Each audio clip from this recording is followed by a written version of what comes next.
క్రిస్టియన్లు కనిపెట్టినటువంటి వస్తువులు భారతీయులు వాడకూడదు. సరే, ఈ క్షణం నుంచి మానేస్తాం. క్రిస్టియన్లే ఇప్పుడు చెప్పినటువంటి వస్తువులు కనిపెట్టారు అని నిర్ధారణ అయితే మొత్తం భారతీయులం హిందువులందరం కూడా ఈ క్షణం నుంచి మానేస్తాం. భారతీయులు కనిపెట్టినటువంటివి క్రిస్టియన్లు ఎవరైతే ఇప్పుడు వ్యతిరేకిస్తున్నారో మీరు మానేస్తారా? భారతదేశంలో ఉన్నటువంటి సదరు క్రిస్టియన్లు ఎవరైతే క్రిస్టియన్ల వస్తువులు వాడుతున్నారు అని అంటున్నారో అలాంటి వారు భారతదేశాన్ని వెళ్ళిపోగలరా? మీరు దానికి సిద్ధమైతే మేము దీనికి కూడా సిద్ధమే.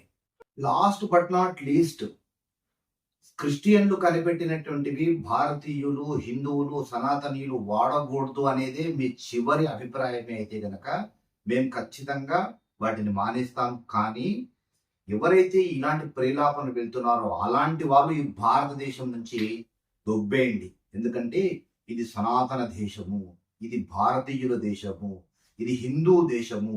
ఇలాంటి దేశములో మీలాంటి వాళ్ళు నివసించడానికి అర్హత, అధికారం లేదు. దొబ్బేయండి ఇక్కడి నుంచి. जनरल గా చెప్పాను రా. నేను సీరియస్ గా తీసుకున్నాను. बड़े भाई, मुझसे गलती हो गई। मुझे नहीं पता था आप मॉडर्न ख्यालात के हो।